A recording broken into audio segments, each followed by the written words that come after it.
ನೋಡಿ, ತಮಿಳುನಾಡಿನಲ್ಲಿ ಸೈಕ್ಲೋನ್ ಆದ್ರೆ ತಮ್ಮ ಉತ್ತರ ಕನ್ನಡ ಭಾಗದಲ್ಲಿ ಒಂದಿಷ್ಟು ಕಡೆ ಭೂಮಿ ಕಂಪಿಸಿದೆ ಅನ್ನುವಂಥದ್ದು ಗೊತ್ತಾಗ್ತಾ ಇದೆ. ಉತ್ತರ ಕನ್ನಡದ ಕೆಲವೆಡೆ ಭೂಮಿ ಕಂಪಿಸಿದ ಅನುಭವ ಆಗಿದೆ.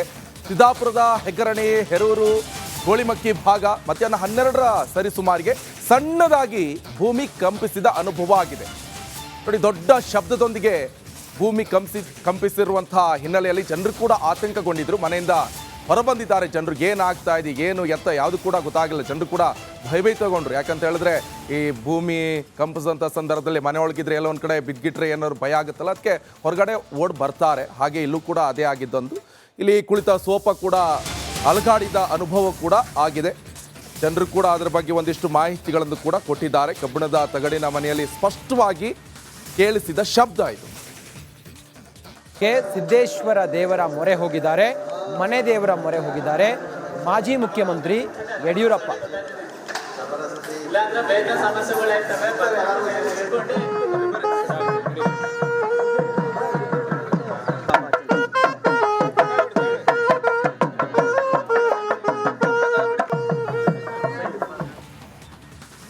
ಹೋರಾಟ ಆಗಿದೆ. ನಾವು ಬಿಜೆಪಿ ಕಾರ್ಯಕರ್ತರಾಗಿ ನಾವೆಲ್ಲ ಕಡೆ ಹೋರಾಟವನ್ನು ಮಾಡ್ತಾ ಇದ್ದೀವಿ. ಇದು ಯಾವುದೋ ವ್ಯಕ್ತಿ ವಿರುದ್ಧ ಅಲ್ಲ, ಒಡೆದ ಮನೆ ಆಗಿದೆ ಅನ್ನೋವಂಥದ್ದು ತಯಾರಿ ಪ್ರಯತ್ನ ನಡೀತಾ ಇದೆ. ಸರ್, ಹೋರಾಟ ನಿರಂತರವಾಗಿರುತ್ತೆ, ಇವತ್ತು ಕೊನೆ ಆಗುತ್ತೆ. ನಾವು ಈ ವಿಷಯವನ್ನು ತಾರ್ಕಿಕ ಅಂತ್ಯಕ್ಕೆ ತೆಗೆದುಕೊಂಡು ಹೋಗುವವರೆಗೂ ನಾಲ್ಕೇ ಜನ ನೋಡಿ, 50 ಜನ ಕಳೆದ 15 ನಾವೇ ಯಡಿಯೂರಪ್ಪನವರು, ವಿಜೇಂದ್ರ ಅವರನ್ನು ಕೇಳಿಲ್ಲ.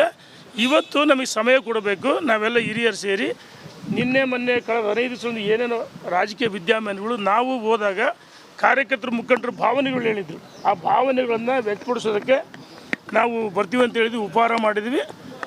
ನಾವು ಹೇಳಿದ್ನಲ್ಲ, ಕುಂಟ ಕಲಂಗಡಿ ಹೊಲ ಕಾದಂಗೆ ಅಷ್ಟೇ. ಅವರು ಎದ್ದಾಳಲ್ಲ ಅಂತ ಹೇಳ್ತಾರೆ. ಎಲ್ಲಿದೆ ಶಕ್ತಿನಿಲ್ಲ ಅವರಿಗೆ, ಎಲ್ಲಿದೆ ಶಕ್ತಿ?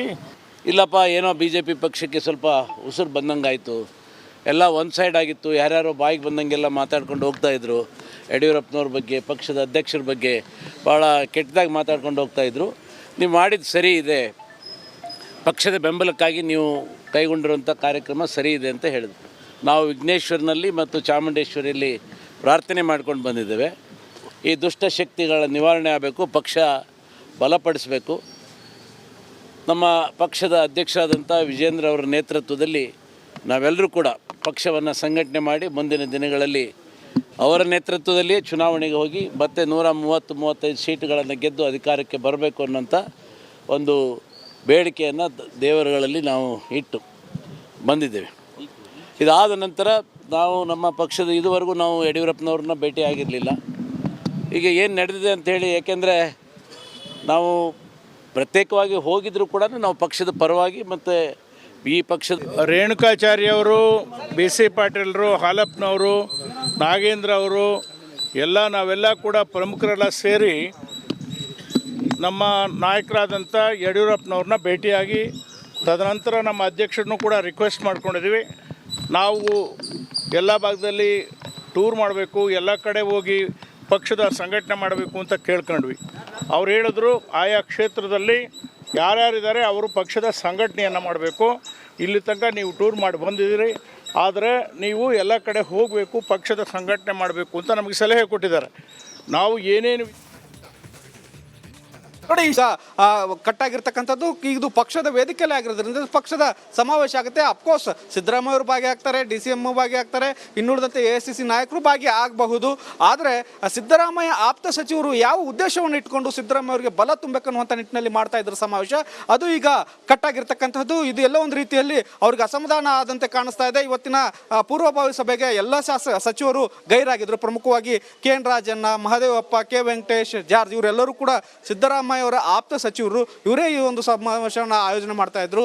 ಹೀಗಾಗಿ ಈಗ ಪಕ್ಷ ಟೇಕ್ ಓವರ್ ಮಾಡಿಕೊಂಡ ಕಾರಣಕ್ಕಾಗಿ ಎಲ್ಲ ಒಂದು ರೀತಿಯಲ್ಲಿ ಅಸಮಾಧಾನ ಆಗಿದೆ ಅನ್ನುವಂಥದ್ದು ಬಹಳ ಸ್ಪಷ್ಟವಾಗಿ ಕಾಣಿಸುತ್ತೆ. ಈಗ ಪಕ್ಷದ ವತಿಯಿಂದ ಡಿಸೆಂಬರ್ 5ಕ್ಕೆ ಈ ಒಂದು ಸಮಾವೇಶ ಹಾಸನದಲ್ಲಿ ನಡೆಯಲಿದೆ. Nikesh. Okay, thank you Basavaraj ನಿಮ್ಮೆಲ್ಲ ಮಾಹಿತಿಗೆ. ನೋಡಿ, ಈಗಾಗಲೇ ಸಿದ್ದರಾಮಯ್ಯ ಅವರ ಸಮಾವೇಶವನ್ನ ದೊಡ್ಡ ಮಟ್ಟದಲ್ಲಿ ಆಚರಣೆ ಮಾಡಬೇಕು ಎನ್ನುವಂತ ನಿಲುವನ್ನ ಕಾಂಗ್ರೆಸ್ ಪಕ್ಷದ ಒಂದಿಷ್ಟು ಶಾಸಕರು ವ್ಯಕ್ತಪಡಿಸಿದ್ರು, ಸಚಿವರು. ಆದರೆ ಈಗ ಹಾಸನದಲ್ಲಿ ಇದೇ ಸಿದ್ದರಾಮಯ್ಯ ಸಮಾವೇಶಕ್ಕೆ ಹೈಕಮಾಂಡ್ ಬ್ರೇಕ್ ಹಾಕಿದೆ. ಸಿದ್ದರಾಮಯ್ಯ ಆಪ್ತ ಸಚಿವರ ಅಸಮಾಧಾನ ಸ್ಫೋಟಗೊಂಡಿದೆ. ಡಿಕೆ ಶಿವಕುಮಾರ್ ಕರೆದಿರುವಂತಹ ಸಭೆಗೆ ಸಮಾವೇಶದ ಆಯೋಜಕರೇ ಗೈರು ಹಾಜರಾಗಿದ್ದಾರೆ. ಸಚಿವರಾದ ರಾಜಣ್ಣ, ಮಹಾದೇವಪ್ಪ, ವೆಂಕಟೇಶ್ ಹಾಗೆ ಜಾರ್ಜ್ ಗೈರಾಗಿದ್ದಾರೆ. ಸ್ವಾಭಿಮಾನಿ ಸಮಾವೇಶ ಆಯೋಜಿಸಿದ್ದೇ ಈ ಸಚಿವರು.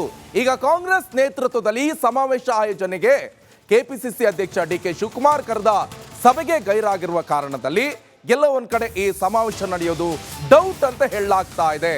ಸ್ವಾಭಿಮಾನಿ ಸಮಾವೇಶ ಎನ್ನುವಂಥದ್ದು ಇವರ ಒಂದು ಕನಸು. ಆದರೆ ಕನಸಿಗೆ ಎಲ್ಲ ಒಂದ್ ಕಡೆ ಭಗ್ನ ಆಗತ್ತಾ? ಹಿಂದೆ ಕೂಡ ನೋಡಿದ್ವಿ ನಾವು, ಕಾಂಗ್ರೆಸ್ನ ಒಂದಿಷ್ಟು ನಾಯಕರೇ ಕೂಡ ಒಂದು ಪತ್ರವನ್ನ ಬರೆದಿದ್ರು ಹೈಕಮಾಂಡ್ಗೆ. ಆ ಪತ್ರ ಎಲ್ಲ ಒಂದ್ ಕಡೆ ವರ್ಕೌಟ್ ಆಗಿಲ್ಲ. ಸಿದ್ದರಾಮಯ್ಯವರು ಕೂಡ ಅಲ್ಲಿಗೆ ದೆಹಲಿಗೆ ಹೋದಂಥ ಸಂದರ್ಭದಲ್ಲಿ ಒಂದಿಷ್ಟು ಸಮಜಾಯಿಸಿ ಕೊಟ್ಟರು. ಯಾಕೆ ಈ ಸಮಾವೇಶವನ್ನ ಮಾಡಬೇಕಾಗತ್ತೆ, ಈ ಸಮಾವೇಶದಿಂದ ಏನೆಲ್ಲ ಅನುಕೂಲ ಆಗುತ್ತೆ ಪಕ್ಷಕ್ಕೆ ಅಂತ ಹೇಳಿದ್ರು. ಆದರೆ ಎಲ್ಲ ಒಂದ್ ಕಡೆ ಮತ್ತೆ ಬ್ರೇಕ್ ಬೀಳ್ತಾ ಇದೆಯಾ ಅಂತ ಈ ಬಗ್ಗೆ ಚೆನ್ನಾಗಿ ಡೀಟೇಲ್ಸ್ ಅನ್ನು ಕೊಡ್ತಾರೆ ನಮ್ಮ ಪ್ರತಿನಿಧಿ ಬಸವರಾಜ್. ನೇರ ಸಂಪರ್ಕದಲ್ಲಿ ಜಾಯ್ನ್ ಆಗ್ತಿದ್ದಾರೆ. ಬಸವರಾಜ್, ಒಂದಲ್ಲ ಒಂದು ಕಂಟಕ ಸಮಾವೇಶಕ್ಕೆ ಒಂದು ಪತ್ರ ಬರೆದ್ರು, ಆ ಪತ್ರ ಕೂಡ ಎಲ್ಲ ಒಂದ್ ಕಡೆ ಫೇಲ್ ಆಯಿತು. ಈಗ ಮತ್ತೊಂದು ಕಂಟಕ. ಸದ್ಯ ಏನು ಸಮಾವೇಶ ಆಗತ್ತಾ ಅಥವಾ ಆಗಲ್ವಾ?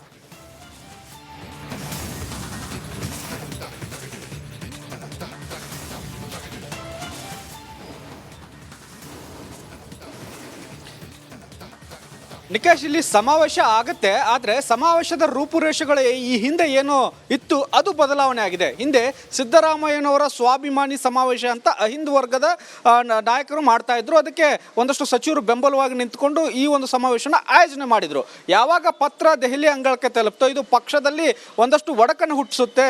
ಸರ್ಕಾರ ಇದ್ದಾಗ ಕೂಡ ಇನ್ನೊಂದು ಸಮಾವೇಶನ ಪಕ್ಷ ಹೊರತಾಗಿ ಮಾಡೋದು ಸರಿ ಇಲ್ಲ ಅನ್ನುವಂಥ ಒಂದಷ್ಟು ಕಾರ್ಯಕರ್ತರು ಪತ್ರವನ್ನು ಬರೆದ್ರು. ಆ ನಂತರ ಇದು ಪತ್ರದ ರೂಪುರೇಷೆಗಳು ಈಗ ಬದಲಾಗಿರ್ತಕ್ಕಂಥ ಮತ್ತು ಸಮಾವೇಶವನ್ನು ಕೂಡ ಒಂದು ರೀತಿಯಲ್ಲಿ ಕಾಂಗ್ರೆಸ್ ಪಕ್ಷದ ಸಮಾವೇಶ ಅನ್ನುವಂಥದ್ದು ಈಗ ಸ್ಪಷ್ಟವಾಗಿ ಇವತ್ತಿನ ಡಿ ಕೆ ಶಿವಕುಮಾರ್ ಅವರ ನುಡಿಗಳಿಂದ ಕೇಳಬಹುದು. ಯಾಕಂದ್ರೆ ಪಕ್ಷ ಈ ಒಂದು ಸಮಾವೇಶವನ್ನು ಆಯೋಜನೆ ಮಾಡ್ತಾ ಇದೆ. ಪಕ್ಷದ ಕಾರ್ಯತಂತ್ರ ಮತ್ತು ಪಕ್ಷದ ಸಂಘಟನೆ, ಪಕ್ಷ ಈಗಾಗಲೇ ಸರ್ಕಾರ ಏನು ಗ್ಯಾರಂಟಿಗಳನ್ನು ಕೊಟ್ಟಿದೆ ಅದನ್ನ ಜನರಿಗೆ ತಲುಪಿಸುವ ನಿಟ್ಟಿನಲ್ಲಿ ಈ ಒಂದು ಸಮಾವೇಶ ಆಯೋಜನೆ ಆಗುತ್ತೆ ಅನ್ನುವಂಥ ಮಾತನ್ನ ಹೇಳ್ತಾ ಇದ್ದಾರೆ. ಈ ಮೂಲಕ ಸಿದ್ದರಾಮಯ್ಯ ಅವರಿಗೆ ಬಲವನ್ನ ತುಂಬಬೇಕು ಅನ್ನುವಂಥ ನಿಟ್ಟಿನಲ್ಲಿ ಅಹಿಂದ ವರ್ಗ ಆಯೋಜನೆ ಮಾಡಕ್ಕೆ ಹೊರಟಿದ್ದಂಥ ಸ್ವಾಭಿಮಾನಿ ಸಮಾವೇಶ ಏನಿದೆ ಆ ಸಮಾವೇಶ ಈಗ ಕಟ್ಟಾಗಿರ್ತಕ್ಕಂಥದ್ದು. ಇದು ಪಕ್ಷದ ವೇದಿಕೆಯಲ್ಲಿ ಆಗಿರೋದ್ರಿಂದ ಪಕ್ಷದ ಸಮಾವೇಶ ಆಗುತ್ತೆ. ಅಫ್ಕೋರ್ಸ್ ಸಿದ್ದರಾಮಯ್ಯ ಅವರು ಭಾಗಿಯಾಗ್ತಾರೆ, DCM ಭಾಗಿಯಾಗ್ತಾರೆ, ಇನ್ನುಳಿದಂತೆ AICC ನಾಯಕರು ಭಾಗಿ ಆಗಬಹುದು. ಆದರೆ ಸಿದ್ದರಾಮಯ್ಯ ಆಪ್ತ ಸಚಿವರು ಯಾವ ಉದ್ದೇಶವನ್ನು ಇಟ್ಕೊಂಡು ಸಿದ್ದರಾಮಯ್ಯ ಅವರಿಗೆ ಬಲ ತುಂಬಬೇಕನ್ನುವಂಥ ನಿಟ್ಟಿನಲ್ಲಿ ಮಾಡ್ತಾ ಇದ್ರು ಸಮಾವೇಶ, ಅದು ಈಗ ಕಟ್ಟಾಗಿರ್ತಕ್ಕಂಥದ್ದು. ಇದು ಎಲ್ಲ ಒಂದು ರೀತಿಯಲ್ಲಿ ಅವ್ರಿಗೆ ಅಸಮಾಧಾನ ಆದಂತೆ ಕಾಣಿಸ್ತಾ ಇದೆ. ಇವತ್ತಿನ ಪೂರ್ವಭಾವಿ ಸಭೆಗೆ ಎಲ್ಲ ಸಚಿವರು ಗೈರಾಗಿದ್ರು. ಪ್ರಮುಖವಾಗಿ KN Rajanna, Mahadevappa, K Venkatesh, George ಇವರೆಲ್ಲರೂ ಕೂಡ ಸಿದ್ದರಾಮಯ್ಯ ಅವರ ಆಪ್ತ ಸಚಿವರು. ಇವರೇ ಈ ಒಂದು ಸಮಾವೇಶವನ್ನು ಆಯೋಜನೆ ಮಾಡ್ತಾ ಇದ್ರು. ಹೀಗಾಗಿ ಈಗ ಪಕ್ಷ ಟೇಕ್ ಓವರ್ ಮಾಡಿಕೊಂಡ ಕಾರಣಕ್ಕಾಗಿ ಎಲ್ಲ ಒಂದು ರೀತಿಯಲ್ಲಿ ಅಸಮಾಧಾನ ಆಗಿದೆ ಅನ್ನುವಂಥದ್ದು ಬಹಳ ಸ್ಪಷ್ಟವಾಗಿ ಕಾಣಿಸುತ್ತೆ. ಈಗ ಪಕ್ಷದ ವತಿಯಿಂದ ಡಿಸೆಂಬರ್ 5ಕ್ಕೆ ಈ ಒಂದು ಸಮಾವೇಶ ಹಾಸನದಲ್ಲಿ ನಡೆಯಲಿದೆ. Nikesh. Okay, thank you Basavaraj ನಿಮ್ಮೆಲ್ಲ ಮಾಹಿತಿಗೆ.